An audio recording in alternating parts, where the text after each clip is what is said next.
Welcome to നമ്മുടെ channel. അപ്പൊ നമ്മുടെ അടുത്തൊരു വീഡിയോക്ക് എല്ലാവർക്കും സ്വാഗതം. അപ്പൊ 2 ദിവസമായി വീഡിയോ ഇട്ടിട്ട് വീഡിയോ ഒന്നും ഇല്ല. ഇന്നലെ ദിവസം അല്ലേ, ഇന്നലെ ദിവസം വീഡിയോ ഇല്ല. ഞാൻ പിന്നെ ഞാൻ തലേ ദിവസം വീഡിയോ എടുത്ത് എഡിറ്റ് ചെയ്ത് വെച്ചാലും അന്ന് വീഡിയോ ഇടാൻ പറ്റി. അപ്പോൾ നമ്മൾ 2 ദിവസം മുന്നേയായിട്ട് നമ്മൾ ആസ്റ്ററിലേക്ക് വീണ്ടും ചൊവ്വാഴ്ചയാണ് ആസ്റ്ററിലേക്ക് റിസൾട്ടൊക്കെ കിട്ടിയിട്ട് പോയത്. അപ്പോൾ റിസൾട്ട് കുഴപ്പമൊന്നുമില്ല, റിസൾട്ടൊക്കെ ഓക്കെയാണ്. ഇപ്പം ലാസ്റ്റ് എല്ലാ റിസൾട്ടും ഓക്കെയാണ്, പ്രശ്നങ്ങളൊന്നുമില്ല. അപ്പോൾ വീണ്ടും നമ്മൾ സർജറിയും കണ്ടു, പിന്നെ നമ്മൾ വേറെ ഡോക്ടറിങ് കാണുന്നുണ്ടല്ലോ, അപ്പോൾ ആ ഡോക്ടറൊക്കെ കണ്ടു. അടുത്ത തവണ പോകുമ്പോൾ വേറെ ഡോക്ടറിന് വേറെ ഡോക്ടറുണ്ട്, 3 രണ്ടാളും ഓൾറെഡി നമുക്ക് ആസ്റ്ററിൽ ചികിത്സയിലാണ്. ഇനി അടുത്തത് സ്വാമിനാഥ് അല്ലേ, ആളെയും കൂടി കാണിക്കാൻ വേണ്ടി വേറെ ബ്ലഡ് തീരെ ശരീരത്തില്ല, 8 ബ്ലഡിൻ്റെ കൗണ്ട്. അപ്പോൾ അതങ്ങനെ കുറയാൻ പാടില്ല. എന്തുകൊണ്ടാണ് ഇങ്ങനെ ബ്ലഡ് കുറയണതെന്നാണ് ഇനി അടുത്തത് അറിയേണ്ടത്. പിന്നെ എനിക്ക് ബ്ലഡ് വയ്ക്കാനുള്ള അയണിൻ്റെ ഗുളികയും കാര്യങ്ങളൊന്നും എനിക്ക് കഴിക്കാൻ പറ്റണില്ല. എന്താ വെച്ചാൽ അത് കഴിക്കുമ്പോൾ ശ്വാസതടസ്സം വരികയാണ്, നെഞ്ചത്തൊരു ഭാരം. എനിക്ക് മാത്രമല്ല പൊന്നിനും അത് അങ്ങനെയാണ്. അപ്പോൾ ഞാൻ അയണിൻ്റെ ഗുളിയോ അയണിൻ്റെ മരുന്നുകളോ എനിക്ക് ടോണിക്കോ ഒന്നും കഴിക്കാൻ പറ്റില്ല. അത് ഇപ്പോഴുള്ളതല്ല, ആദ്യമേ ഉള്ളതാണ്. അപ്പോൾ ബ്ലഡ് വയ്ക്കാനുള്ള മരുന്ന് കഴിക്കേണ്ടി വരും. അതായത് പൊന്നിന് കയറ്റിയ പോലെ അടുത്ത മാസം വരുമ്പോഴും ബ്ലഡ് ഇതേ അവസ്ഥയിലാണ് ചിലപ്പോൾ ഇതേ അവസ്ഥ കഴിഞ്ഞ പ്രാവശ്യം 9 ഇപ്പോൾ 8. അടുത്ത പ്രാവശ്യം ഇനി ഇതിനും കുറയുകയാണെങ്കിൽ ചിലപ്പോൾ 3000 പൊന്നിന് കയറ്റിയിട്ടെന്ന് കാര്യം ഉണ്ടായിരുന്നു. പിന്നെ പൊന്നിന് കയറ്റിലേക്ക് തോന്നുന്നു 7000 രൂപയുടെ തോന്നുന്നു അല്ലേ, രണ്ടാമത്തെ. അപ്പം അങ്ങനെ എന്തിനും കയറ്റേണ്ടി വരും എന്നാണ് പറയണത്. 5 ആഴ്ച കഴിഞ്ഞിട്ട് ചെല്ലണം. 5 ആഴ്ച ചെല്ലണം. അതല്ല, 6 ആഴ്ച പോകുമ്പോൾ നമുക്ക് ചെക്കപ്പ് കുറച്ച് ചികിത്സയിലാവുന്ന സ്ഥിതിക്ക് എല്ലാ മാസം പോകുമ്പോഴും നമുക്കൊരു ചെക്കപ്പ് വന്ന് ചെയ്ത്, അതായത് 5 ആഴ്ച ഡോക്ടറെ കാണിക്കുന്നത് വെച്ചാൽ 4 ആഴ്ച എനിക്ക് ചെക്കപ്പ് ചെയ്തിട്ട് വേണം. അതിൻ്റെ റിസൾട്ട് കൊണ്ട് വേണം എനിക്ക് 5ാമത്തെ ആഴ്ച ഡോക്ടറാണ്. അപ്പോൾ അതിൻ്റെ ചെക്കപ്പിൻ്റെ കാരണം വേറെ ഒന്നുമല്ല. എന്താ വെച്ചാൽ ഞാൻ കഴിക്കുന്ന മെഡിസിൻ്റെ സൈഡ് എഫക്റ്റ് ലിവറിനും കിഡ്നിക്കാണ് എടുക്കുക. അപ്പോൾ അത് ഓക്കെ ആണെന്ന് അറിയണം ടെസ്റ്റുകൾ. എന്താ വെച്ചാൽ ഇത്ര ദിവസം 1 മാസം കൂടെ കഴിച്ചിട്ട് എൻ്റെ കിഡ്നിക്ക് ലിവറും കുഴപ്പമില്ല എന്ന് അറിയാനാണ് ഈ ടെസ്റ്റ് ചെയ്തിട്ടാണ് വീണ്ടും പോകുന്നത്. ഇപ്പോൾ കഴിച്ചൊരു 1 മാസം കഴിക്കുമ്പോഴേക്ക് തന്നെ മൊത്തത്തിൽ കുഴപ്പമായി. ഞങ്ങൾക്ക് അറിയില്ലായിരുന്നു. അന്ന് ഡോക്ടർ പറഞ്ഞിട്ടുണ്ടായിരുന്നു ഷുഗർ കൂടും, പ്രഷർ കൂടും, തടി കൂടുതൽ. പക്ഷെ പ്രഷർ ഇപ്പോൾ എനിക്ക് നോർമൽ തന്നെയായിട്ട് പ്രഷർ നിന്ന് പോകുന്നത്. ഷുഗറിൻ്റെ ഒരു കാര്യം ഉണ്ടായെന്ന് പറഞ്ഞു വെച്ചാൽ ഇപ്പോൾ സത്യം പറഞ്ഞാൽ ഞങ്ങൾ ഭയങ്കരമായൊരു പ്രതിസന്ധിയിലാണ് ഞങ്ങൾ നിന്നുകൊണ്ടിരിക്കുന്നത്. എന്താ വെച്ചാൽ എന്താ വേണ്ടെന്നുള്ളൊരു തീരുമാനം ഞങ്ങൾക്ക് എടുക്കാൻ പറ്റുന്നില്ല. എന്താ വെച്ചാൽ ഇപ്പോൾ വീണ്ടും പ്രാവശ്യം പോയി നോക്കിയപ്പോൾ നമ്മൾ ഓൾറെഡി എനിക്ക് ബ്രസ്റ്റിൻ്റെ ഇവിടെ ആയിരുന്നു, പിന്നെ ഇവിടെ ഫുള്ളായിരുന്നു നമുക്ക് മുഴ ഉണ്ടായിരുന്നത്. ഈ ഒരു വശത്തെ മുഴയാണ് നമുക്ക് അവർ എടുത്ത് കളഞ്ഞത്. ഇത് ഇവിടെ ഉണ്ടായിരുന്നത് അവിടെ തന്നെ ഉണ്ടായിരുന്നല്ലോ. അപ്പോൾ ഡോക്ടർ പറഞ്ഞു അത് പോവും, അല്ലെങ്കിൽ നോക്കാമെന്നല്ല പറഞ്ഞു. അപ്പോൾ ജസ്റ്റ് കാര്യം ഈ 1 മാസം വേദന ഉണ്ട് എനിക്ക്. 1 മാസം മരുന്ന് കഴിച്ചിട്ടും എനിക്ക് വേദന പറയാൻ കാരണം ഇന്നലെ നമ്മുടെ ഡോക്ടറെ കണ്ടപ്പോൾ നമ്മൾ വേറെ തൊണ്ടവേദനയും കാര്യങ്ങളായിട്ട് പോയതാണല്ലോ. അപ്പോൾ അതല്ല, അപ്പോൾ ആ ഡോക്ടറെ നോക്കിയാൽ നമ്മുടെ ഡോക്ടർ സർജറി തന്നെ സൗമ്യനെ നോക്കിയപ്പോൾ പറഞ്ഞു നമ്മൾ ഓപ്പറേഷൻ ചെയ്ത് കൊടുത്ത് വീണ്ടും വന്നിട്ടുണ്ട്. അത് കുറച്ച് കട്ടിയിൽ തന്നെയാണ് വന്നിട്ട് വീണ്ടും അതിൻ്റെ ഡോക്ടർ പറഞ്ഞത് എന്താ വെച്ചാൽ ചില ആൾക്കാർക്ക് പെട്ടെന്ന് അത് പോവും. മരുന്ന് കഴിച്ച കുറച്ച് കഴിഞ്ഞപ്പോൾ 1 കൊല്ലം കഴിഞ്ഞ് വീണ്ടും വരും. എനിക്ക് പെട്ടെന്ന് പോയില്ല, ഓപ്പറേഷൻ ചെയ്ത് കൊടുത്ത് വീണ്ടും അത് വന്നു. ട്രീറ്റ്മെന്റ് ആണ് ഇപ്പൊ നടന്നുകൊണ്ടിരിക്കുന്നത്. നമ്മളെ ആകെ തളർത്തി കളയുന്ന ട്രീറ്റ്മെന്റ് ആണ്. പക്ഷെ എനിക്കതിന്റെ ഭവിഷ്യത്ത് ഞാൻ അന്ന് മനസ്സിലാക്കില്ല. അതായത് ആസ്റ്ററിലേക്ക് പോകണത് എനിക്ക് എന്താണ് കാരണം എന്ന് എനിക്ക് മനസ്സിലാക്കാൻ കഴിഞ്ഞില്ല. എന്താ വെച്ചാൽ അതിൻ്റെ ഒരു 4 ദിവസം മുന്നേ നിങ്ങൾ തന്നെ ഉണ്ടാവില്ല, ഒരു മേക്കപ്പ് വീഡിയോ ഇതിൽ ഇട്ടിട്ടായിരുന്നു ജസ്റ്റ്. അപ്പം ഞാൻ എനിക്ക് ഇങ്ങനെ ക്ലാരിറ്റി, എനിക്ക് ഫേസ് കാണാതെ ഈ ഫോണിലായതുകൊണ്ടാണ് ഞാൻ 2-3 പ്രാവശ്യം എടുത്ത് പറയുന്നുണ്ട്. അതേപോലെ തന്നെ ഞാൻ മിററിൽ നമ്മുടെ അലമാരയുടെ കണ്ണാടയിൽ ഞാൻ മേക്കപ്പ് ചെയ്തുകൊണ്ടിരിക്കുമ്പോൾ എനിക്ക് ആകെ എന്തോ എൻ്റെ കണ്ണിങ്ങനെ ഒരു പാട കെട്ടിയ പോലത്തെ ഒരു ഫീഡൊക്കെ എന്താ കണ്ണ് കാണുന്നില്ല. ഞാനൊരു 2-3 തുണി എടുത്തിട്ട് ഞാൻ നല്ല മിറർ നന്നായി തുടച്ചു. അയിമുള്ള വല്ലതുകൊണ്ടാണ് എനിക്ക് ഫേസ് കാണാത്ത വെച്ചത്. അത് കഴിഞ്ഞ് അപ്പം ഞാൻ നമ്മുടെ മുഖത്തിട്ട് ശരിയാണ് അമ്മയ്ക്ക് എന്താ പെട്ടെന്ന് കണ്ണ് കാണാത്ത. ഞാൻ വെച്ച് കുളിച്ച് വന്നതിൻ്റെ ഇതിൽ സോപ്പിൻ്റെ എണ്ണയുടെ ഇത് കണ്ണിലേക്ക് ഇറങ്ങിയോണ്ടായിരിക്കുന്നു ഞാൻ അപ്പം ചിന്തിച്ചു. പിന്നെ എനിക്ക് ധാരണ ഉണ്ടായി. അത് കഴിഞ്ഞ് ഈ ആസ്റ്ററിൽ പോകണമെന്ന് രാവിലെ വീണ്ടും എനിക്ക് മേക്കപ്പ് ചെയ്യുമ്പോൾ അതിനായിട്ട് കുളിക്കുന്നുണ്ട്, ഞാൻ അവിടെ കുളിക്കുന്നുണ്ട്. അപ്പോൾ വീണ്ടും മിററിലേക്ക് ആകെ ഒരു മൂടിയ പോലെ. എന്നിട്ട് ഞാൻ നനഞ്ഞ് തോർത്തോട്ട് വെച്ചു. അപ്പോൾ നനഞ്ഞ് തോർത്തിൻ്റെ വെച്ചു, പിന്നെ ഒരു പഞ്ഞി പോലത്തെ തുണി കൊണ്ട് കുറച്ചു, പിന്നെ ഒരു കോട്ടൺ തുണിയോട് കുറച്ചു. എന്നിട്ടും എനിക്ക് ശരിയാണ്. അപ്പോൾ എന്താണാവോ ഞാൻ അപ്പോഴും ശ്രദ്ധിച്ചില്ല. ഇനിയിപ്പോൾ ഈ കുളിച്ച് കഴിഞ്ഞ് കഴിയുമ്പോൾ നമ്മുടെ കണ്ണിൽ ചില ക്രീമുകളോ കാര്യങ്ങൾ പറ്റുമ്പോൾ എൻ്റെ കണ്ണിലേക്ക് പോയിട്ടാവും എൻ്റെ ഒരു മൂടപ്പ് പോലെ എനിക്ക് ഫീൽ ചെയ്തുട്ടാ. അത് കഴിഞ്ഞു ആസ്റ്ററിൽ പോയി. അപ്പോൾ അവിടേക്കായിരുന്നു എക്സ്റേയുടെ ഇതുണ്ടായിരുന്നു രാവിലെ. അപ്പോൾ അതിനായിട്ട് ഞാനിങ്ങനെ ഇരിക്കുന്നത് ഷെബി എക്സ്റേയുടെ ടോക്ക് എടുത്തത് പറഞ്ഞു. അമ്മ ടി വിയിൽ 7 നമ്പർ, അമ്മയുടെ 8 കഴിഞ്ഞപ്പോൾ ഓണാട്ട് എക്സ്റേക്കുന്നു. അപ്പോൾ ഇതിലെ 7 എഴുതിക്കുന്നത്. അപ്പോൾ നമ്മളിങ്ങനെ ഇരിക്കുമ്പോൾ അറ്റത്ത് വലിയൊരു ടി വിയാണ്, അതിൽ നമ്പർ എഴുതുന്നത്. അപ്പോൾ ഞാൻ 7 എഴുതിക്കുന്നത്. അപ്പോൾ അതിൽ 7 കാണാൻ അമ്മയ്ക്ക് വെച്ചു.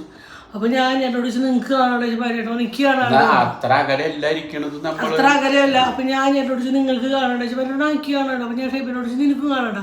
ആ ഞങ്ങൾ അന്തമാരൊന്നുമില്ല, ഞങ്ങൾക്ക് കാണുന്നത് അവൻ്റെ കളിയാക്കിയിട്ട് പറഞ്ഞിട്ട് തമാശയാണ് കേട്ടാ. അമ്മയ്ക്ക് എന്താ കണ്ണ് കാണില്ല ചോദിച്ചു. അപ്പം ഞാൻ ഇല്ല അമ്മയ്ക്ക് കാണുന്നില്ല, എനിക്ക് ഒരു അക്ഷരങ്ങളും കാണില്ല, ഒരു വെള്ളയും നീല ലൈറ്റും മാത്രം, അതിൻ്റെ ഇടയിൽ ഒരു ഓറഞ്ച് ലൈറ്റ് ഇങ്ങനെ കത്തുന്നത് കാണുന്നുണ്ട്, വേറെയൊക്കെ ഒന്നും കാണാനില്ലായിരുന്നു. അപ്പോൾ എനിക്ക് മനസ്സിലായിട്ട് എൻ്റെ അപ്പം ഞാൻ രണ്ടെണ്ണം അതിനേട്ടാ ഈ കണ്ണ് തീരെ കാണുന്നില്ല ഏട്ടേക്ക് എഴുതിയത്. അപ്പം അതിനേട്ടാ അപ്പോൾ ഇവിടെ ഇത് എഴുതുക കണ്ടു ചോദിച്ചു. അപ്പം ഞാൻ ഇല്ല ഇത് എഴുതുക കണ്ടില്ല. അപ്പോൾ ഇതിന് കുറച്ച് വലിയ ഇതെല്ലാം അടുത്ത് അതെനിക്ക് കാണാണ്ടായിരുന്നു, ബാക്കിയൊന്നും എനിക്ക് അവർക്കൊന്നും കാണാനില്ല. അപ്പോൾ നമ്മൾ ആസ്ട്രലത് ആ ഡോക്ടറോട് പറയേണ്ട ഒരു ഗൗരവമുണ്ടെന്ന് നമുക്ക് തോന്നിയില്ല. എന്താ വെച്ചാൽ അതും ബന്ധപ്പെട്ട് കിടക്കുന്ന ഒരു ഇത് എനിക്ക് തോന്നിയില്ല. അത് നമ്മൾ ഡോക്ടറെ കാണിച്ചു, സർജനെ കാണിച്ചു, എക്സ്റേ. ഇപ്പോൾ ഡോക്ടർ പറഞ്ഞു റിസൾട്ട് കുഴപ്പമില്ല. ഇപ്പം നമ്മൾ മെഡിസിൻ ശരിക്കും ഒരു മാസം നമ്മളെ ഒരു 3 ഗുളിക സ്റ്റാർട്ട് ചെയ്തല്ലോ, ബാക്കി ഗുളികൾ ഈ മാസം സ്റ്റാർട്ട് ചെയ്യാണ്. സ്റ്റീറോയിഡിൻ്റെ അളവ് നമ്മൾ കുറച്ചും കൂടി കൂട്ടിയിടണം. നമ്മൾ ഇതുവരെ കഴിച്ചത് 20 നമ്മുടെ സ്റ്റീറോയിഡിൻ്റെ ഡോസ്. അത് കഴിക്കുമ്പോൾ തന്നെ എനിക്ക് ഷുഗറിൻ്റെ കൺട്രോൾ നമ്മുടെ കയ്യിൽ നിന്ന് വിട്ടു. അതും അപ്പോൾ ഡോക്ടർ ഷുഗർ ടെസ്റ്റ് ചെയ്തിട്ടുണ്ടായിരുന്നില്ല. അപ്പോഴും ഞാൻ 2-3 ദിവസമായി എന്നോട് എനിക്ക് ഷുഗർ ഉണ്ട് തോന്നുന്നുണ്ട്, എനിക്ക് ഷുഗർ ഉണ്ട് ഞാൻ ഇവിടെ പറയുന്നുണ്ടായിരുന്നു എന്നോട്. പിന്നെ അത് ടെസ്റ്റ് ചെയ്യാൻ പറയാതെ തന്നെ നമ്മൾ അവിടെ പോകുമ്പോൾ ടെസ്റ്റ് ചെയ്തില്ല. ഡോക്ടർ ഷുഗറിൻ്റെ സ്റ്റീറോയിഡ് 30 അങ്ങനെ ഓരോ സ്റ്റേ കൂട്ടി. പിന്നെ ഞായറാഴ്ച ഒരു ഗുളിക ഉണ്ട്. അപ്പോൾ ഡോക്ടർ കുറച്ച് കാര്യം പറഞ്ഞു, തടി കൂടും, കിഡ്നിക്ക് ബാധിക്കും, ലിവറിന് ബാധിക്കും. 100 ചിലപ്പോൾ 10 ആളിൽ ചിലപ്പോൾ ഒരു 7-8 ആൾക്കായിരിക്കും ഓക്കെ കുഴപ്പമുണ്ടാവില്ല, 2 ആൾക്ക് ചിലപ്പോൾ ഇതൊക്കെ ബാധിച്ചു എന്ന് വരുന്നതാണ്. നമുക്കിത് ഉറപ്പില്ല. ഒരു ഒന്ന് കഴിഞ്ഞാൽ മറ്റൊന്നിന് വളർന്നു പറഞ്ഞ പോലത്തെ അവസ്ഥയാണല്ലോ. അപ്പോൾ സത്യം പറഞ്ഞാൽ എനിക്ക് മൂത്രം വയ്ക്കുമ്പോൾ ഭയങ്കര വേദന, മൂത്രത്തിലേക്ക് മൂത്രം വെച്ച് കഴിഞ്ഞാൽ ഭയങ്കര ബുദ്ധിമുട്ടും കാര്യങ്ങളും, എനിക്ക് മൂത്രം പോവാൻ ബുദ്ധിമുട്ട്. ആകെ ഒരു തുള്ളി മൂത്രം പോകണം. അപ്പോൾ എനിക്ക് കേസ് വാങ്ങി കിഡ്നിക്കെല്ലാം വരുന്നത് എനിക്ക് സ്വയാൻ തോന്നി തുടങ്ങി. അത് ഡോക്ടറെ കാണിക്കാൻ മുന്നേ പറഞ്ഞിട്ട് അതൊന്നും നമുക്ക് അറിയില്ല. ഈ ഗുളികൾ ഇതും നമ്മൾ ബന്ധപ്പെട്ട് കിടക്കുന്ന കാര്യമൊക്കെ അറിയില്ല. പിന്നെ മുടി കൊഴിഞ്ഞ് പോവും, ഭയങ്കരമായിട്ട് തടി വയ്ക്കും എന്നൊക്കെ ഡോക്ടർ വീണ്ടും നമുക്ക് അതിൻ്റെതായ ഇത് തന്നു.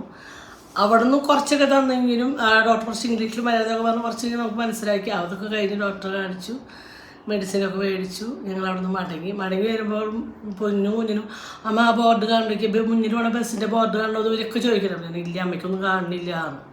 അപ്പോഴേക്കും എന്നിട്ട് ഞാൻ പറഞ്ഞു നമുക്ക് പോകണ ഏതെങ്കിലും കണ്ണാസ്പത്രി നിർത്തിട്ട് ഷേപ്പ് നമുക്ക് എന്തായാലും അവിടെ കണ്ടിട്ട് ടെസ്റ്റ് ചെയ്തിട്ട് പോയാൽ മതിയാണ്. അപ്പോൾ ഇത് 2 ബന്ധപ്പെട്ടുള്ള അപ്പുറം അതിലെ കണ്ണിൻ്റെ കാഴ്ചയ്ക്ക് പണ്ടും ലോങ് അധികം കണ്ടിരുന്നില്ല. അപ്പോൾ നമുക്കത് അപ്പം ധാരണ ഉണ്ടായില്ല. നമുക്ക് പിന്നെയാണ് കുഞ്ഞിനെ സ്റ്റീറോയിഡ് കഴിച്ചിട്ടാണ് കുഞ്ഞിൻ്റെ കണ്ണിന് കാഴ്ചയ്ക്ക് ഇതുപോലെ പ്രശ്നം. അപ്പോൾ അന്ന് പറഞ്ഞിട്ടുണ്ടായിരുന്നു ഈ ക്യാൻസറുടെ ചികിത്സയിലിരിക്കുമ്പോൾ ഈ മെഡിസിൻ്റെ സൈഡ് എഫക്റ്റാണ് കുഞ്ഞിൻ്റെ കണ്ണിന് കാഴ്ച കുറച്ചെന്ന് പറഞ്ഞിട്ടുണ്ടായിരുന്നു. പിന്നെയാണ് അതിൻ്റെ ധാരണ പോയിട്ടാ. അപ്പോൾ ഞങ്ങൾ അവിടുന്ന് പോകുന്നു, ഓരോ കണ്ണ് ഹോസ്പിറ്റലിൽ നിർത്തി. അപ്പോൾ ഞാൻ അവരോട് ഷുഗർ ഉണ്ടെങ്കിൽ കണ്ണിന് ഇങ്ങനെ മൂട് കെട്ടി വരുന്നു പറഞ്ഞ് കേട്ടിട്ടുണ്ട്. അപ്പോൾ അതായിരിക്കും ഞാൻ വിചാരിച്ചു. അപ്പോൾ ഞാൻ ഡോക്ടറോട് ഡീറ്റെയിൽ ആയിട്ട് പറഞ്ഞപ്പോൾ ഇങ്ങനെ ചികിത്സയിലാണ്, ഇങ്ങനെ ഒരു ബ്രസ്റ്റിൽ മുള വന്നൊക്കെ റിമൂവ് ചെയ്തു, എൻ്റെ റിസൾട്ട് വന്നു ഇങ്ങനെ അതിൻ്റെ സ്റ്റീറോയിഡ്. അപ്പോൾ ഡോക്ടറോട് നിങ്ങൾക്ക് ഹീമോ അല്ലേ ചെയ്യണം, എൻ്റെ പല സ്റ്റീറോയിഡാണോ തരുന്നത് ചോദിച്ചു. അപ്പോൾ ഞാൻ ആ സ്റ്റീറോയിഡാണ് എനിക്ക് അവർ സ്റ്റാർട്ട് ചെയ്തിരുന്നത്. അപ്പോൾ എന്നോട് സ്റ്റീറോയിഡ് കഴിച്ച് കഴിഞ്ഞാൽ ഹൈ ഷുഗർ ആയിരിക്കും. പിന്നെ കണ്ണിൻ്റെ കാഴ്ചയ്ക്ക് നല്ല മാതിരി തിമിരം വരും, കണ്ണിൻ്റെ കാഴ്ച കുറയും, അങ്ങനെയൊക്കെ കുറേ കാര്യം വന്നു. അപ്പോൾ ഞാൻ ചോദിച്ചു ഇത് കഴിക്കണോണ്ട്. അപ്പോൾ ഡോക്ടർ പറഞ്ഞു ഇതൊക്കെയാണ് അതിൻ്റെ ഭവിഷ്യത്ത് പറഞ്ഞു. പിന്നെ നമുക്ക് താൽക്കാലികം എനിക്ക് വീഡിയോ എഡിറ്റ് ചെയ്യുക കാര്യങ്ങൾ ഭയങ്കര ബുദ്ധിമുട്ടാണ്. എനിക്ക് കണ്ണ് ഭയങ്കര സ്ട്രെയിൻ ചെയ്യേണ്ട ഒരു അവസ്ഥ. ഇപ്പോൾ എനിക്ക് ഭയങ്കര ബുദ്ധിമുട്ടാണ് കണ്ണ്. ഇന്നലെ അവിടെ നിന്ന് കണ്ണ് ടെസ്റ്റ് ചെയ്തു, കാര്യങ്ങളൊക്കെ ചെയ്തു. അപ്പോൾ താൽക്കാലികം ഒരു ഗ്ലാസ് കണ്ണാട വെച്ച് തരാം, നിങ്ങൾക്ക് വീഡിയോ എഡിറ്റ് ചെയ്ത് നിങ്ങൾക്ക് പിന്നെ ബോർഡ് എന്തെങ്കിലും വായിക്കാനോ അതിലൊക്കെ ആയിട്ട് വെച്ച് തരാമെന്നു. ഓക്കെ പറഞ്ഞു. അതൊക്കെ നമ്മൾ സെറ്റ് ചെയ്തു. അവിടെ നിന്ന് പോന്നു. അവിടെ നിന്ന് പോകുന്നതിന് ശേഷം ഈ മരുന്നുകൾ ഞായറാഴ്ച തരുന്ന മരുന്നുകൾ കാരണം എനിക്കിതൊക്കെ കണ്ടപ്പോൾ ഭയങ്കര കഴിക്കാതെ മുടിയൊക്കെ കൊഴിഞ്ഞ് നമ്മളെ അല്ലാത്തൊരു അവസ്ഥയിൽ എത്തുന്ന നമുക്കും. പക്ഷേ നമ്മൾ ഒരു ഡോക്ടർ ഒപ്പിൻ മാത്രം കേട്ടിട്ട് ഇത് കഴിക്കാൻ പറ്റാത്തൊരു സാഹചര്യം. ഞാൻ സത്യം 2 ദിവസം ഗുളിക കഴിച്ചിട്ടില്ല. എന്താ വേണ്ടെന്ന് ഒരു തീരുമാനത്തിൽ എത്താൻ എനിക്ക് കഴിഞ്ഞിട്ടില്ല. എന്താ വെച്ചാൽ കിഡ്നിയിൽ അതിൻ്റെ ഇടയിലാണ് ഞാൻ ഹോസ്പിറ്റലിൽ പോകണം. അന്ന് സത്യം പറഞ്ഞാൽ നമ്മൾ ഇൻസ്റ്റയിലെ ഷാഹിദാന്നില്ല പേര് നോക്കി ധാരണയിലില്ല, ആൾ മരണപ്പെട്ടത്. പക്ഷേ എനിക്ക് ആളെ കാണാൻ പോകണം നല്ല ആഗ്രഹം ഉണ്ടായിരുന്നു. അതിൻ്റെ തലേ ദിവസമാണ് ആളുടെ കോൺടാക്ട് നമ്പറും കാര്യമെങ്കിലും എൻ്റെ തലേൻ്റെ തലേദിവസമാണ് എൻ്റെ ആളെ വിളിക്കാനുള്ള നമ്പറും കാര്യം എനിക്ക് കിട്ടി. അപ്പോൾ എനിക്ക് കിട്ടുമ്പോഴേക്കും വഴിക്ക് പോയി ആൾ ICUലായി. പിറ്റേ ദിവസം ആൾ മരിച്ചു. പക്ഷേ എൻ്റെ തലേ ദിവസം ആളെ നോക്കാൻ നിന്ന് ആ കുട്ടി എന്നോട് സംസാരിച്ചു, കാര്യങ്ങളൊക്കെ വെച്ച് കുറേ ചെയ്തു, ഡീറ്റെയിൽ. അപ്പം ഞാൻ എനിക്ക് കാണാൻ വരുന്നുണ്ട്, എനിക്കൊന്ന് ലൊക്കേഷൻ അയച്ചാൽ അപ്പോൾ അവർ ഓക്കെ ഒക്കെ പറഞ്ഞു. പക്ഷേ ഞാൻ പിറ്റേ ദിവസം ഹോസ്പിറ്റലിലേക്ക് ഇങ്ങനെ നമ്മൾ ആരോ കഴിഞ്ഞിട്ടുണ്ടല്ലേ, കയറുമ്പോഴാണ് കുഞ്ഞ് പറഞ്ഞു അമ്മ വിഷമിക്കുന്ന ഒരു കാര്യം പറയാറ്. അപ്പം എന്താ പൊന്നെ അയച്ചു, അമ്മ ചേച്ചി മരിച്ചു അമ്മ. പിന്നെ എനിക്ക് ആകെ ഭയങ്കര അപ്പോൾ പൊന്നു കുഞ്ഞിനോ ഷെബി വരുമ്പോൾ അമ്മയ്ക്ക് കാണണമെങ്കിൽ കയറി കാണാം, നമുക്ക് പോവാം ഹോസ്പിറ്റലാണ്. അപ്പോൾ ഓൾറെഡി നേരെ വൈകുന്നേരം, അപ്പം എത്ര മണി വരെ. അപ്പം ഞാൻ പറഞ്ഞു എനിക്ക് ആളെ ജീവിച്ചിരിക്കുമ്പോഴായിരുന്നു ഞാൻ കാണാൻ ആഗ്രഹിച്ചത്. ജീവിച്ചിരിക്കുമ്പോൾ ആളുടെ അടുത്ത് പോകും. അത് ഉണ്ണീനെ ഞാൻ മനഃപൂർവ്വം കൊണ്ടുപോകണ്ടേ, അത് ദുഷ്ടത്തരായിരുന്നു. അത് ചെയ്തത് അത് ഞാൻ ഒരിക്കലും അംഗീകരിക്കില്ല. അത് ചെയ്തൊരു ദുഷ്ടം എന്താ വെച്ചാൽ ഞാൻ ആഗ്രഹിച്ച ഒരു കാര്യം ഞാൻ അനുവേട്ടനോട് ഷെബിയോടൊക്കെ പറഞ്ഞു. പക്ഷെ ഇവരാരും എന്നെ കൊണ്ട് കാണിച്ചെന്നില്ല. ഇനി ഞാനൊരു സ്ത്രീ എന്ന നിലയ്ക്ക് എനിക്ക് ആളെ കാണുന്ന എനിക്ക് ആഗ്രഹം ഉണ്ടായിരുന്നു ഭയങ്കരമായിട്ട്. ആളെ ജീവിച്ചിരിക്കുമ്പോൾ ആളുടെ അടുത്ത് പോകണം, ആളൊന്ന് ജസ്റ്റ് ഒന്ന് ആളുടെ അടുത്തൊന്ന് പോയി അടുത്താണ്ട് നിൽക്കണം എന്ന് ഞാൻ ആഗ്രഹിച്ചു. പക്ഷെ എനിക്കത് പറ്റിയില്ല. ഞാൻ അവരോട് കുറേ ആവശ്യപ്പെട്ടു കേട്ടോ. ആ വാക്ക് ആരും ചെയ്യുകൊണ്ടില്ല. എന്താ വെച്ചാൽ അസുഖം അത് ഇപ്പം ഞാൻ പോയി കണ്ടുകൊണ്ട് എനിക്ക് ഒന്നും ഇതായിട്ടല്ല. പക്ഷെ അതല്ല, നമ്മളൊരാളുടെ ചിലപ്പോൾ നമ്മളൊരാളുടെ വാക്കായിരിക്കും ഒരാൾക്ക് ആ ഒരു നേരത്തെ ഒരു മനസ്സമാധാനം. നമുക്ക് എന്തെങ്കിലും കൊടുക്കാൻ പറ്റുന്നത് ഒരാൾക്ക് ആ സമയത്തായിരിക്കും അല്ലേ. ഇനി അവരൊന്നോട് പറഞ്ഞു നിങ്ങൾ അമ്മേനെ കൊണ്ട് കാണിച്ചേറ്റേ പറഞ്ഞു. ഞാൻ വേണ്ടാന്ന് പറഞ്ഞു. ഞാൻ എനിക്ക് വേണ്ട പോകണ്ടാന്ന്. ഞാൻ ജീവിച്ചിരിക്കുമ്പോൾ ആളെ കാണാൻ ആഗ്രഹിച്ചു, മരിച്ചിട്ട് ഞാളേക്ക് കാണണ്ടാണ്. ആൾക്ക് എന്നെയും കാണാൻ പറ്റില്ല, ആളെയും കാണാണ്ട് എനിക്ക് വേണ്ടാന്ന്. ഞാൻ കാണിക്കാതിരുന്നു. നമ്മള് ഓൾറെഡി ദുഃഖത്തിലാണ്. അതൊന്നും കാര്യം അപ്പൊ എനിക്ക് വയ്യണ്ടേ ഞാൻ ഇടയിൽ നിന്നെ കാണാൻ പറ്റില്ലേ. അത് അങ്ങനെയല്ല. ഞാൻ ആഗ്രഹിക്കുന്ന ആൾക്കാർ എന്നെ കാണാൻ വരുന്ന ഞാൻ ആഗ്രഹിക്കുന്നത് തെറ്റാണോ? ഇപ്പം ഞാൻ വയ്യാണെങ്കിൽ റൂമിൽ കിടക്കുമ്പോൾ ഞാൻ ആഗ്രഹിക്കണം പിന്നെ ആരും കാണാൻ വന്നെങ്കിൽ എനിക്ക് സമാധാനം. ഒരാൾ അടുത്ത് വന്നെങ്കിൽ കുറച്ച് എൻ്റെ അടുത്ത് സംസാരിച്ചിരുന്നു ഞാൻ ആഗ്രഹിക്കണം. ഒരാളുടെ അസുഖമായി ഒരു റൂമിൻ്റെ ഉള്ളിൽ മൂടി കെട്ടിക്കിടക്കുമ്പോൾ ഒരാളുടെ സംസാരമായിരിക്കണം, ഒരാളുടെ അടുത്ത് വന്നിരിക്കുമ്പോൾ ഒരു പ്രസൻസ് ആയിരിക്കും ആളാഗ്രഹിച്ചിരുന്നെങ്കിൽ. അത് നമ്മുടെ തെറ്റ് പറ്റിച്ചാൽ നമ്മൾ ഓൾറെഡി ടെൻഷനാണ്. എനിക്ക് ഭയങ്കര ടെൻഷൻ. അന്നത്തെ ദിവസം ഭയങ്കരമായിട്ട് ഞാൻ ആരോടും മിണ്ടിയിട്ടില്ല. എനിക്ക് ഭയങ്കര ടെൻഷനായിരുന്നു. ഹോസ്റ്റലിൽ പോയത് എനിക്ക് ആകെ ഒരു അല്ല ഇരിങ്ങാലക്കൂടെ വരെ പോകേണ്ടതുണ്ടായിരുന്നു പറഞ്ഞിട്ട് ഓൾറെഡി നമ്മള് ഇരിങ്ങാലൂടെ കോപ്പറേറ്റീവ് ഹോസ്പിറ്റലിൽ ഞാൻ ഇവരോട് പറഞ്ഞു എത്ര പ്രാവശ്യം പറഞ്ഞു ആ കോപ്പറേറ്റീവ് ഹോസ്പിറ്റലിൽ ഞാനിവിടെ അന്വേഷിക്കാൻ എളുപ്പമാണ്, നമുക്കൊന്ന് പോവാന്ന് കുറേ പ്രാവശ്യം ഇവരോട് ഞാൻ ചോദിച്ചു. പക്ഷേ എന്നിട്ട് ഞാൻ എങ്ങനെയൊക്കെയോ മെസ്സേജ് അയച്ചു. എൻ്റെ കുറേ ദിവസം മെസ്സേജ് കണ്ടില്ല. ലാസ്റ്റ് ഘട്ടത്തിൽ എൻ്റെ മെസ്സേജ് അതിൽ കണ്ടത് മെസ്സേജ് വഴി. എന്നിട്ടാണ് എനിക്ക് നമ്പർ കിട്ടി. പക്ഷേ എനിക്ക് അപ്പോൾ ആളോട് സംസാരിക്കാൻ പറ്റിയില്ല. കാണാൻ ഞാനല്ലേ എനിക്ക് ഏകദേശം ആളെ കണ്ടപ്പോൾ എനിക്ക് അത്രയും അടുത്തു എന്നുള്ളത് എൻ്റെ മനസ്സിൽ എനിക്ക് തോന്നി. അത്രയും പെട്ടെന്ന് പോയി കാണുന്നൊക്കെ തോന്നി. പക്ഷേ ആരും കൊണ്ടുപോയില്ല.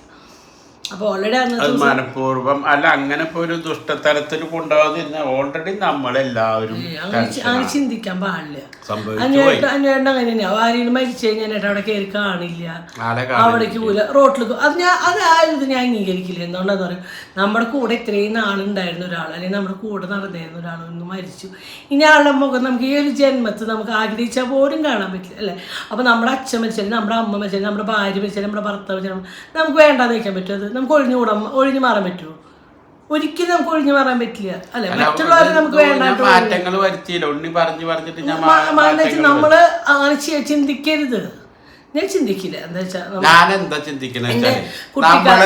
എന്റെ കുട്ടിക്കാലത്ത് അച്ചാച്ചൻ മരിച്ചപ്പോ എല്ലാവരും കാല് പിടിച്ചിട്ട് ഇങ്ങനെ നമസ്കാരം എല്ലാവരും കാര്യം കൊടുക്കുമ്പോൾ എനിക്ക് മരിച്ചല്ലേ ബോഡിക്ക് തൊടാൻ പേടിക്കും. എൻ്റെ കുട്ടിക്കാരാണെങ്കിൽ 4 5 ഞാൻ പഠിക്കണുള്ളൂ. എന്നിട്ട് ഞാൻ നിലത്ത് അച്ഛൻ്റെ കാലിങ്ങനെ ഇരിക്കുമ്പോൾ ഈ നിലത്ത് തൊട്ട് നേറിൽ വെച്ചു കാല് പിടിക്കാൻ പേടിച്ചിട്ട്. മരിച്ച ആളുടെ കാല് പിടിക്കാനൊരു പേടി കൊണ്ടിട്ടാ.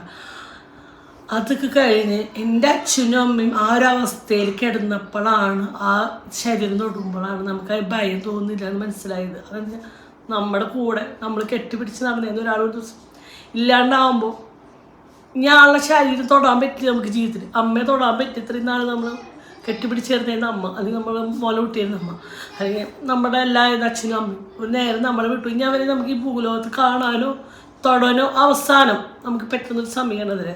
അതൊരിക്കലും നമ്മൾ മിസ് ചെയ്യാൻ പാടില്ല. അതുപോലെ അച്ഛൻ മരിച്ചപ്പോഴും എൻ്റെ അച്ഛൻ ഹോസ്പിറ്റലിൽ എടുക്കുമ്പോൾ ചേച്ചി വയ്യാണ്ട് ഓപ്പറേഷൻ കഴിഞ്ഞെടുക്കായിരുന്നു. അപ്പോൾ ചേച്ചിക്ക് വലിയൊരു ഓപ്പറേഷൻ കഴിഞ്ഞിട്ട് അൾസറിൻ്റെ വയറിൻ്റെ ഏറ്റവും പൊളിച്ചിട്ട് 4 ദിവസമായിട്ടുണ്ടെന്നുണ്ട് എൻ്റെ അച്ഛൻ മരിക്കേണ്ട അന്നേക്ക്.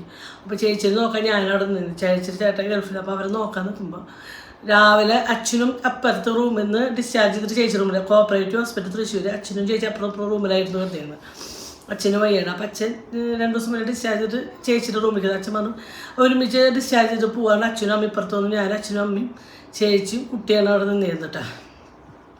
അങ്ങനെ രാവിലെ തലേ ദിവസം രാത്രിയോട്ട് അച്ഛന് അസ്വസ്ഥത തുടങ്ങി. വയ്യ എന്ന് അച്ഛൻ തോന്നി. പിറ്റേ ദിവസം രാവിലെ അച്ഛൻ പറഞ്ഞു അച്ഛന് ഹാർട്ട് ആസ്പത്രി വരണം. അതായത് കോപ്പറേറ്റീവിൽ നിന്ന് ഡിസ്ചാർജ് ചെയ്ത് ഹാർട്ട് ആസ്പത്രി പോകണമെന്ന് പറഞ്ഞപ്പോൾ പിറ്റേ ദിവസം രാവിലെ അച്ഛൻ ഒരു കുഴപ്പമില്ലാത്ത അച്ഛൻ നടന്ന് പോയി അച്ഛനെ. പക്ഷേ ഞാൻ അച്ഛന് വാച്ച് കൊടുത്തപ്പോൾ അച്ഛനോടൊന്ന് പറഞ്ഞിട്ട് അച്ഛന് ഇനി വാച്ചൊന്നും വേണ്ട മോളെ. അച്ഛൻ വാച്ചും ചെരുപ്പിടാണ്ട് അച്ഛൻ ഇങ്ങോട്ട് പോവില്ല. വാച്ച് കൊണ്ടുകൊടുത്തപ്പോൾ അച്ഛനോട് പറഞ്ഞു വാച്ചൊന്നും വേണ്ട മോളെ. ഇനി അച്ഛൻ വാച്ചൊന്നും വേണ്ട അവിടെ.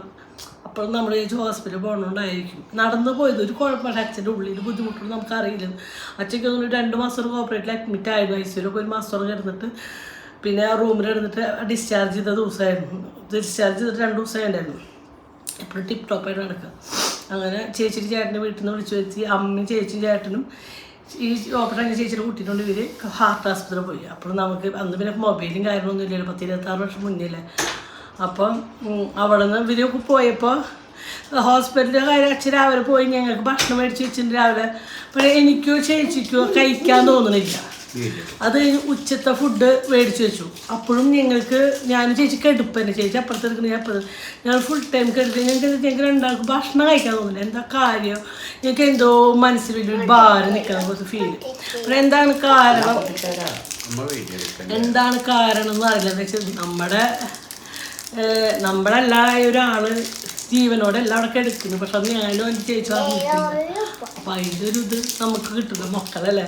അച്ഛൻ ഹാർട്ട് ആസ്പത്രിയിൽ പോയി 1.5 മണിക്കൂർ ആകുമ്പോഴേക്കും അച്ഛൻ അവിടെ മരിച്ചിട്ടുണ്ടായിരുന്നു. പക്ഷെ ഞങ്ങൾ ആരും അറിഞ്ഞില്ല. ഞാനും ചേച്ചി ഞങ്ങൾ രണ്ടാളെ ആരും അറിയിച്ചിരുന്നു. എല്ലാവരും പറഞ്ഞു ഓപ്പറേഷൻ കഴിഞ്ഞ് ഇത്രയെല്ലാം ആയിട്ടുള്ളൂ. എന്തായാലും ബഹളം കരച്ചിലോടെ ഉണ്ടാവുന്ന എല്ലാവർക്കും അറിയാമെന്ന് വെച്ചാൽ അതുപോലെ നോക്കിയാൽ അച്ഛൻ്റെ മക്കളാണ് ഞങ്ങൾ. അപ്പോൾ ആ അച്ഛൻ്റെ വേർപാട് ഞങ്ങൾക്ക് ഭയങ്കരമായിട്ട് ഷോക്ക് വരുന്ന എല്ലാവർക്കും കാരണോട് ഞങ്ങൾ അറിയിക്കുന്നു. അപ്പോൾ അപ്പോഴേക്കും മറ്റുള്ള ആൾക്കാർ വീട്ടിലുള്ളവരെല്ലാവരും പറഞ്ഞു ഒരാൾക്ക് വേണ്ടിയിട്ട് 2 ആൾ അച്ഛനെ കാണാണ്ടിരിക്കേണ്ട ഒരു അവസ്ഥ. അത് ഭയങ്കര ബുദ്ധിമുട്ടില്ല.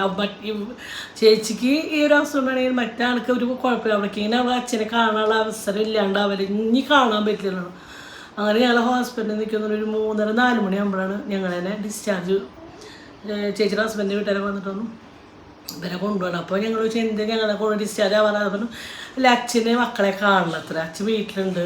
അച്ഛന് മക്കളെ കാണാണ്ടിരിക്കാൻ പറ്റിയിട്ട് മക്കളെ കാണാണ്ട് ഡിസ്ചാർജ് ചെയ്തിട്ട് സ്റ്റിച്ച് എടുക്കാൻ വരാറ് അച്ഛൻ പറഞ്ഞത്. നിങ്ങളെ കാണാണ്ട് അച്ഛൻ ഇരിക്കുന്നില്ലാണ്. അപ്പോഴും ഞങ്ങളത് വിശ്വസിച്ചു. എന്താ വെച്ചാൽ അച്ഛനൊരു കുഴപ്പമില്ലാണ്ട് ഒന്ന് പോയി അച്ഛൻ ഹാർട്ട് ആസ്പത്രി കാണിച്ചാൽ നേരെ വീട്ടിലേക്ക് പോയത് തന്നെയാണ് ഞങ്ങൾ വിശ്വസിച്ചത്. വീടെത്തി വീടിൻ്റെ മുറ്റം കണ്ടപ്പോഴാണ് ഞങ്ങൾ വണ്ടി നിർത്തിയപ്പോൾ ഞങ്ങളുടെ വീട്ടിൽ നിറച്ച ആൾക്കാർ കണ്ടപ്പോഴാണ് നമുക്ക് മനസ്സിലായത് കേട്ടോ. ആ ഒരു സാഹചര്യത്തിലൂടെ നമ്മൾ കടന്നു പോയതുകൊണ്ടാണ് നമുക്ക് അങ്ങനെ. അപ്പം അനിയേട്ടൻ്റെ ലൈഫിൽ അനിയേട്ടൻ അങ്ങനത്തെ സാഹചര്യങ്ങളും കാര്യമൊന്നും ഉണ്ടാവാത്ത കാരണം അനിയേട്ടൻ്റെ ബുദ്ധിമുട്ടാണ്. നമ്മുടെ വീട്ടിലെ ഓരോ വേർപാടുകൾ നമ്മൾ അറിഞ്ഞും അങ്ങനെ ഒരാളെ വേർപാട് അങ്ങനെയല്ല. ഞാൻ ഈ ആൾക്കാരെ കാണുമ്പോൾ അസുഖങ്ങളില്ലാണ്ടും അങ്ങനത്തെ ഒരു രീതിയിൽ കണ്ടിട്ട് പിന്നെ അങ്ങനെ മരിച്ചു കിടക്കുമ്പോൾ കാണുമ്പോഴുള്ളൊരു ബുദ്ധിമുട്ടുണ്ട്. അല്ലാണ്ട് എനിക്കിപ്പോൾ അവരെ ആ വീഡിയോ പോലെ പോയിട്ട് കാണാൻ വേറെ ഒരു തെറ്റായിരുന്നു. അത് ചിന്താഗതി ഇനിയുള്ളവർക്കുണ്ടെങ്കിൽ ആ ചിന്താഗതി മാറ്റണം. നമുക്ക് ആളെ ലൈഫിൽ അവസരം ഇപ്പം നമ്മുടെ അവിടെ നിന്നൊരു കുട്ടി മരിച്ചിട്ടുണ്ട്. അന്ന് ആ ഒരു ടെൻഷനിൽ കൂടിയിട്ടാണ് ഞാൻ 16 വയസ്സായ മോനാണ്. ഇപ്പോൾ കുഞ്ഞിൻ്റെ വളരെ സ്കൂളിൽ ആ കുട്ടി പഠിക്കണം. പക്ഷേ ഞാനിങ്ങനെ ഇവിടുന്ന് പോകുമ്പോൾ ഫ്ലെക്സിബിലിറ്റി ഈ പേരിതാണ് കാര്യം നമ്മുടെ അടുത്താണ്. പോകുമ്പോൾ ആ കുട്ടീനെ കണ്ടിട്ടുണ്ട്. നല്ല മധുരം കണ്ടിട്ട്. അപ്പോൾ ഞാൻ പറഞ്ഞു കുട്ടീനെ ആദരാഞ്ജലി ഫോട്ടോ ഞാൻ ഈ കുട്ടീനെ എവിടെയോ കണ്ടിട്ടുണ്ടോ. പിന്നെ ഞാൻ എൻ്റെ വാട്സപ്പിൽ എടുത്തപ്പോൾ നമ്മൾ അറിയണവരൊക്കെ ആദരാഞ്ജലി. അപ്പോൾ ഞാൻ വേഗം വിളിച്ചു എന്താണ് കുട്ടിക്ക് പറ്റിയ എന്താ കാര്യം. ബസ് ഓവർടേക്ക് എന്തോ ചെയ്തപ്പോൾ ബസ് കയറി മരിച്ചു. അന്നത്തെ ദിവസത്തെ മൊത്തം അതായത് ചിന്ത എന്താ വെച്ചാൽ ഇന്ന് ഞാൻ വരുമ്പോഴത്തേക്ക് ഇന്നലെ ഈ നേരത്തെ ജീവനോടെ ഉണ്ടായിരുന്നൊരു കുട്ടി ഇന്നില്ല. ഇന്ന ഭൂലോകത്ത് അവയില്ല. കോളേജിലേക്ക് പോവാറ് തോന്നുന്നു. കോളേജിലേക്ക് വണ്ടിമല്ലാന്ന് പോവാറെന്നാണ് ഇപ്പൊ പറയണത്. അന്നേരത്തെ ഉച്ചക്ക് ക്ലാസ് വിട്ടതായിരുന്നു. വരുമ്പോ കുറച്ചൊക്കെ ഒന്ന് വൈകിട്ടുണ്ടോ. ആ വരുന്ന വഴിയിൽ സ്കൂൾ വിട്ട് വരുന്ന വഴിയിലാണ് ആ കുട്ടി. അപ്പം ഞാൻ ചോദിച്ചാൽ ചിലപ്പോൾ അമ്മ എന്തെങ്കിലും കാരണവശാൽ ചീത്ത പറഞ്ഞിട്ടുണ്ടാവും. അല്ലെങ്കിൽ അങ്ങനെ അതൊക്കെ ഉണ്ട്. ഇപ്പോൾ നമ്മൾ സ്കൂൾ അമ്മ അങ്ങനെ ചെയ്യലാടെ എങ്ങനെ ചെയ്യല അല്ലെങ്കിൽ നേരെ വഴിയുമ്പോൾ ചിലപ്പോൾ ഫോം വിളിച്ച് ചീത്ത പറഞ്ഞിട്ടുണ്ടാവും. ആ ഒരു അമ്മയുടെ ഒരു അവസ്ഥ അതങ്ങനെ ആലോചിക്കുമ്പോൾ ഇപ്പോഴും കുറേ അങ്ങോട്ടും ഭയങ്കരമായിട്ട് സ്പീഡിലൊക്കെ കൂടുമ്പോൾ ഞാൻ ചിന്തിക്കും നമ്മൾ വീട്ടിലിരിക്കുന്നവർ ഒരു നിമിഷം ചിന്തിക്കുക, ആവുന്നതും നമ്മൾ ശ്രദ്ധിച്ചു പോകും. പിന്നെ നമ്മളെ തേടി വരുന്നത് അത് നമുക്ക് ഒന്നും ചെയ്യാല്ല. നമ്മളായിട്ട് ഒരിക്കലും ഒരു മരണത്തിൻ്റെ ഇടയിൽ അത് വെച്ചാൽ അവൻ്റെ വിധി ഇത്രയേ ഉള്ളൂ, അവന് ഇത്രയേ ആയുസുള്ളൂ, സത്യം അത് നമ്മൾ ഉൾക്കൊള്ളണം. പക്ഷേ എന്നാലും ആ അച്ഛൻ്റെ അമ്മയുടെ വേദന അവൻ്റെ ഭൂമിയിലില്ല, അവനൊന്നും അറിയണില്ല. പക്ഷേ അത് ചൊല്ലി വേദനിക്കണം ആ അച്ഛൻ്റെ അമ്മേനെയാണ്. ഇപ്പം ഞാനതൊക്കെ അതിൻ്റെ ഒരു വേദന. ഇപ്പോൾ മൊത്തത്തിൽ എൻ്റെ ടെൻഷൻ ഭയങ്കരമായി ഇങ്ങനെ ഹൈ ആയിരിക്കുക. അപ്പോൾ ഞാൻ പറഞ്ഞ റൂട്ട് മാറി വന്നു വേണമെന്നില്ല. അപ്പോൾ അന്നത്തെ ദിവസം അങ്ങനെ കഴിഞ്ഞു, കണ്ണാടി മേടിച്ച് വന്നു, പിന്നെ വീട്ടിലെത്തിയത്. അപ്പോൾ എനിക്കിത് എന്തെങ്കിലും ചെയ്യേണ്ടതെന്ന് അറിയാത്തൊരവസ്ഥയിലാണ്. അപ്പോൾ പിറ്റേ ദിവസം എനിക്ക് തൊണ്ടവേദന കാര്യങ്ങളൊക്കെ. അപ്പോൾ നമ്മൾ ടെസ്റ്റ് എടുത്ത് ഡോക്ടറെ കണ്ടു, എന്നെ മെഡിസിൻ മൂത്രത്തിൽ ഭയങ്കര പഴുപ്പ്, മൂത്രത്തിൽ ഭയങ്കര ഇൻഫെക്ഷനും കാര്യങ്ങളും. അപ്പോൾ അതിൻ്റെ ആൻറ്റിബയോട്ടിക് മരുന്നിൻ്റെ ആണ്. എന്താ വെച്ചാൽ ഭയങ്കര വേദന. മൂത്രമൊക്കെ നോക്കി ബാത്റൂമിലേക്ക് മൂത്രമൊക്കെ മുട്ട പോകാന്ന് പറഞ്ഞാൽ ഭയങ്കര പേടിയായി തുടങ്ങി ആ ഒരു സ്റ്റേജിൽ. അപ്പോൾ എനിക്ക് ഭയങ്കര ഇറിറ്റേഷനും വേണം. അപ്പോൾ ഞങ്ങൾ 2-3 ആൾക്കാർ ഡോക്ടർമാരോട് അതിൽ കുറേ ആൾക്കാരോട് ചോദിച്ചപ്പോൾ ഞങ്ങളോടല്ല പറഞ്ഞു, ഒരു ഒപ്പീനിയൻ മാത്രം എടുക്കല്ല, നിങ്ങൾ ഇതിൻ്റെ ഒരു ഡോക്ടർ ഗംഗാധരനെ കാണിക്ക് ആണ്. അങ്ങനെ ഞാൻ ഡോക്ടർ ലക്ഷോറിലേക്ക് വിളിച്ചു. ഡോക്ടർ വീട്ടിൽ മൂവാറ്റുപുഴ ഇരിക്കുന്നു. പക്ഷേ അത് എത്ര മണി തൊട്ട് എന്താണെന്ന് ഗൂഗിളിലൊക്കെ തപ്പിയപ്പോഴുള്ള ആ നമ്പറൊന്നും നമുക്ക് വിളിച്ചാൽ കോൺടാക്റ്റ് കിട്ടുന്നില്ല. എനിക്ക് ഡോക്ടറെ വീട്ടിലേക്ക് ജസ്റ്റ് ഒന്ന് പോയി കണ്ട് നമ്മുടെ റിസൾട്ടോടൊന്ന് കാണിക്കാം. റിസൾട്ട് കാണിക്കുന്നത് വേറെ ഒന്നുമില്ല, ഞാൻ ഈ റിസൾട്ട് കാണിച്ചാൽ ഞാൻ ഈ ഗുളികൾ ഇനി തുടരണോ വേണ്ടയോ എന്ന് ഒരാളിനും കൂടി എനിക്ക് ഉറപ്പ് വേണം.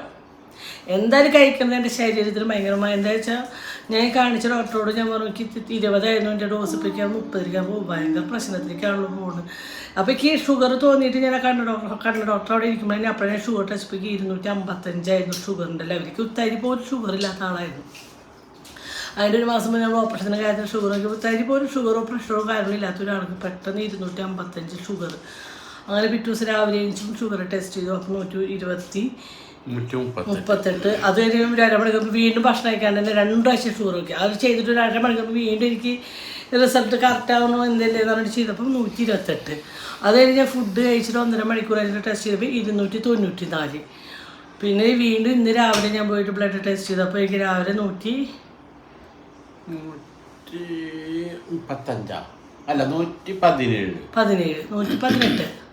118 അത് ഫുഡ് കഴിച്ച് നോക്കിയപ്പോൾ 204 ഷുഗറിൻ്റെ അളവ്. 1.5 മണിക്കൂർ ഫുഡ് കഴിച്ച് വീണ്ടും ടെസ്റ്റ് ചെയ്തപ്പോൾ കൂടും. അത് അപ്പോൾ എന്നോട് ഡോക്ടർ പറഞ്ഞു ഈ സ്റ്റീറോയിഡ് ഇനിയും തുടരുകയാണെങ്കിൽ ഭയങ്കര രൂക്ഷത്തിലേക്കാണ്, അപ്പോൾ കുഞ്ഞ് ഡോസ് കൂട്ടിക്കാണ്. തടിപ്പ് മാറിയിട്ടില്ല, അതുകൊണ്ടാവും നമ്മുടെ കിഡ്നിക്ക് ലിവറിനൊക്കെ എന്തെങ്കിലും വന്നുപോയി. എനിക്ക് ഞാൻ പറയാം, നമുക്ക് ജീവിക്കാൻ ആർത്തിയല്ല, പക്ഷേ എനിക്ക് ജീവിക്കണം, അതെൻ്റെ അത് ആവശ്യമാണ്. അത് മരിക്കാനുള്ള പേടിയോടെ കാര്യങ്ങളുണ്ടല്ല. ഇപ്പോൾ മരണം അതിപ്പോൾ വന്നാൽ നമ്മൾ സ്വീകരിച്ചേ പറ്റുമല്ലേ.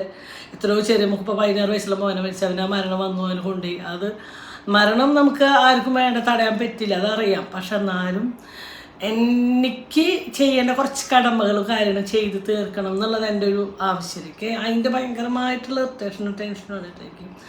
എൻ്റെ ടെൻഷൻ മൊത്തം കുണുക്കി ആ ഒരു വലയത്തിൻ്റെ ഉള്ളിൽ ഞാൻ കിടന്ന് കെടുക്കാം. അപ്പോൾ അതിൻ്റെ ഇതൊരു ടെൻഷനും കാര്യങ്ങളും.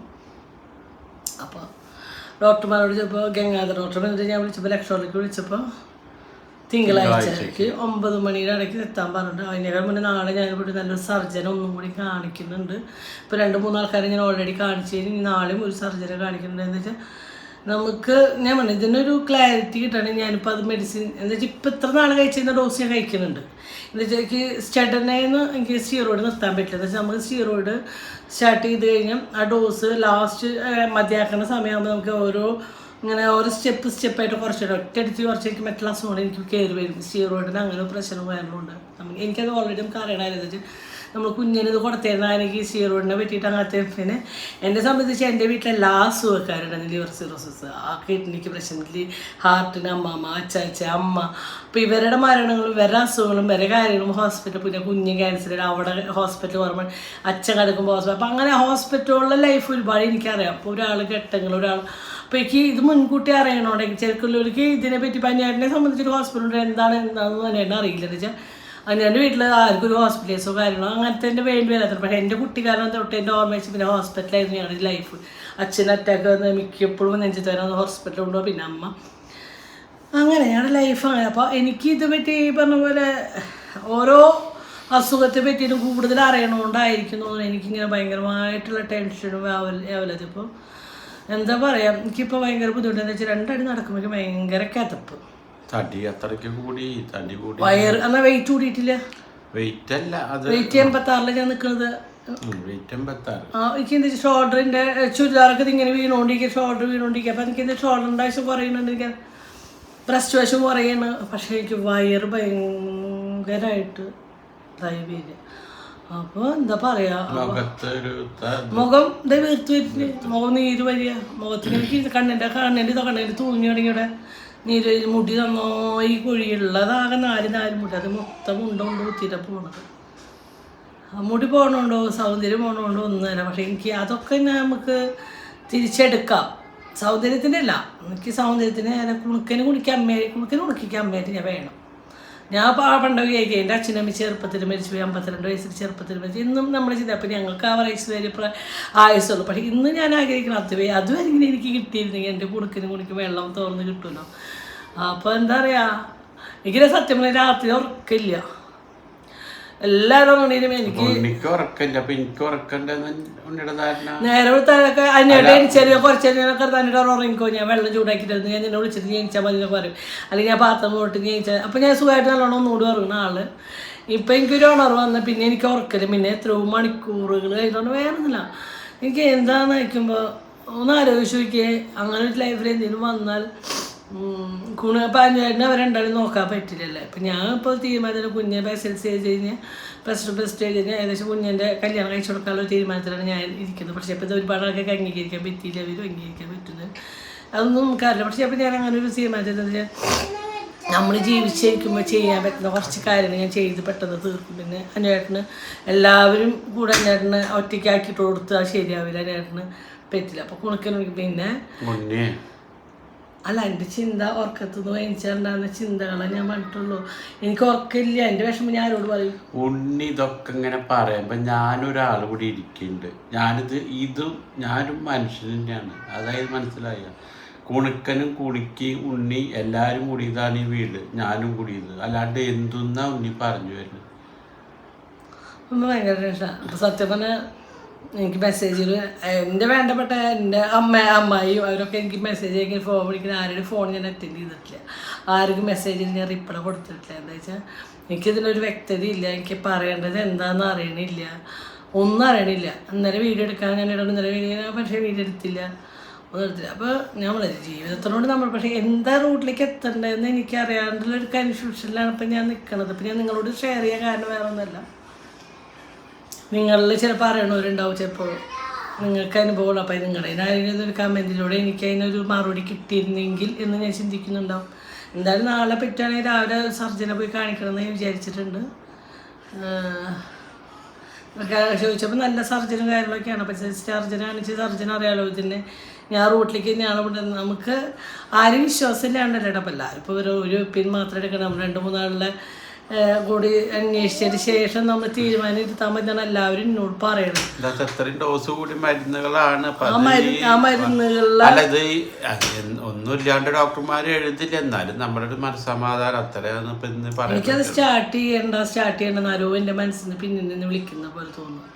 എന്നോട് അത് സ്റ്റാർട്ട് ചെയ്തേ പറയാം. ഇവരെന്നോട് പറഞ്ഞത് നമ്മൾ കഴിക്കുക അമ്മ കഴിക്കാണ്ടിരിക്കുക പറഞ്ഞു. പക്ഷേ എനിക്ക് സെറ്റായിട്ടില്ല. ഞാൻ ഇപ്പോൾ 1 മാസത്തെ ഗുളിയുണ്ടല്ലോ, അപ്പോൾ അതിൻ്റെ ഡോസിന് ഇപ്പോഴും ഞാൻ കഴിച്ചുകൊണ്ടിരിക്കുന്നത്. ഞാൻ ഇന്ന് വന്നതിന് പാകപ്പെട്ട് വന്നിട്ടില്ല, ഞാൻ ചിലപ്പോൾ കഴിച്ചു തുടങ്ങും.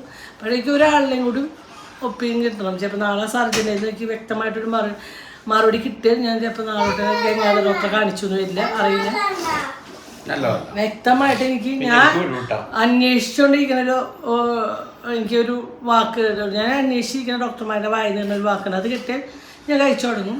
അതായത് ഇതിനെന്തിനാണ് ഇതിങ്ങനെ കഴിച്ചേ പറ്റുമോ, ഇനി വരാണ്ടിരിക്കണം. അപ്പോൾ അതിൻ്റെത് കറക്റ്റ് ഡീറ്റെയിൽ എനിക്ക് കിട്ടണം.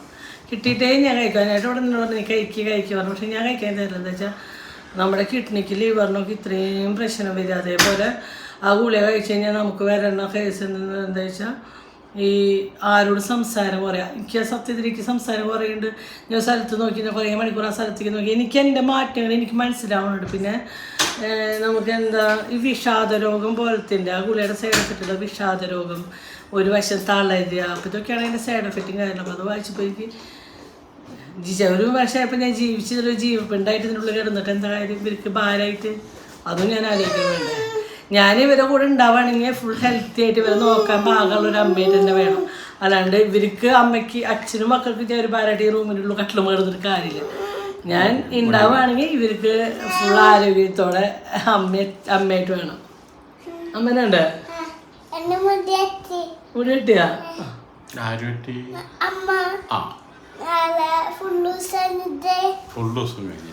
അടിയിലെന്തിനുണ്ടാ പാമ്പ ദൂരം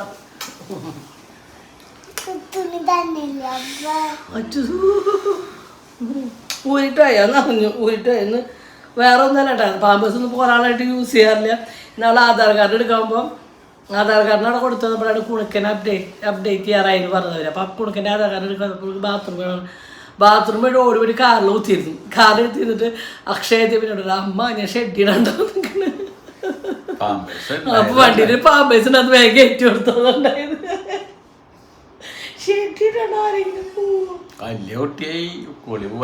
ചോക്കാറായി.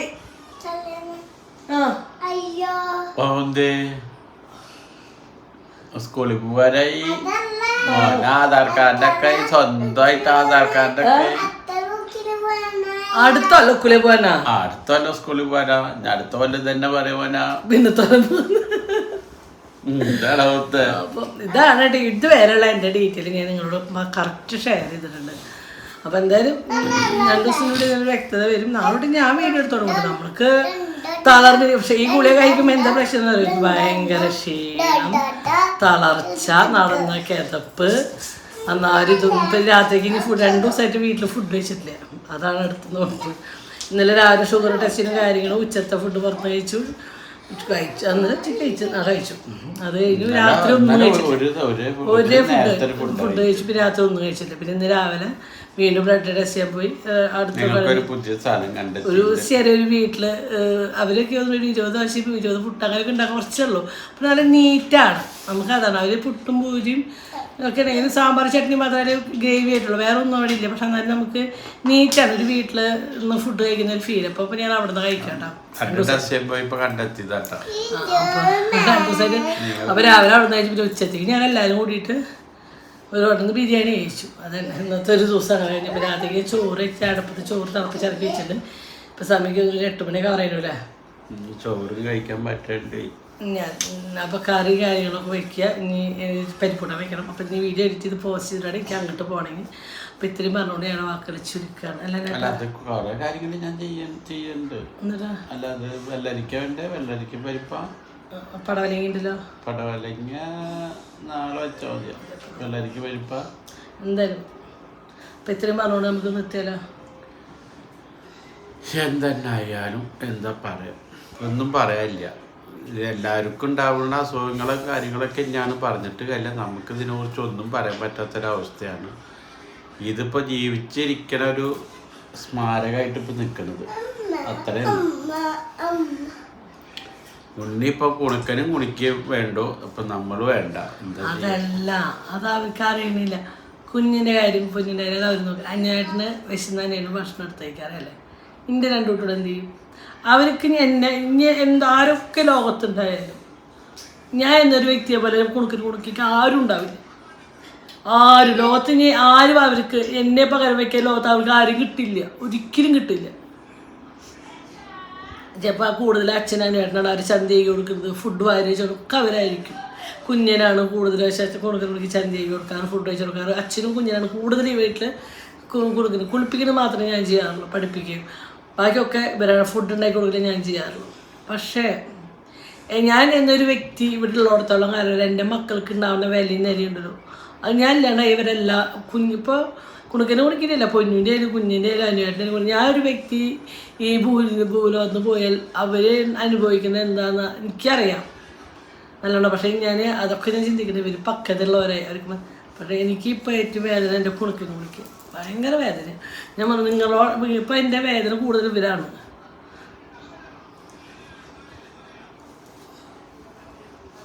എന്ത്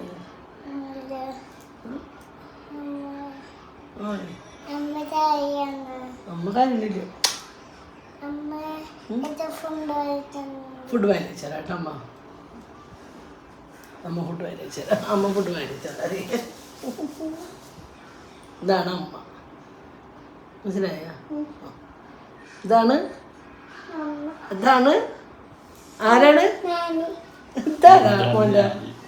ഇതാരാ? ആര്? ഒന്നോട് പറഞ്ഞേ.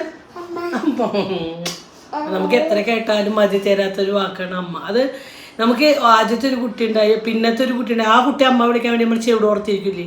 പിന്നെ ഒരു കുട്ടി ഉണ്ടായ ഒരു അമ്മ ആരും വിളിക്കുകയാണ് നമ്മൾ ചെവിടെ ഓർത്തിരിക്കുന്നത്. ഞാൻ 4 ആളുണ്ടായി. ഈ 4 ആളുടെ വായന അമ്മ എന്നൊരു വാക്കായിട്ടാണ് ഞാൻ കുത്തിച്ചിട്ടുണ്ട് ഒരുപാട്. വിളിക്കാൻ മൂത്തവരൊക്കെ ഇപ്പോൾ കുഞ്ഞിനുമ്പോൾ ഞാൻ കൊടുക്കാൻ എന്നാ അമ്മ വിളിക്കാൻ കുഞ്ഞു ഞങ്ങൾ അമ്മ എന്ന് വിളിക്കുന്നത്. പിന്നെ പാവ വിളിക്കുന്നത്. പിന്നെ അത് എത്ര മക്കളുണ്ടായാലും അവർ അമ്മ എന്ന് വിളിക്കുമ്പോൾ ഉണ്ടാവണം നമ്മുടെ മനസ്സിലുണ്ടാകുന്ന സന്തോഷം.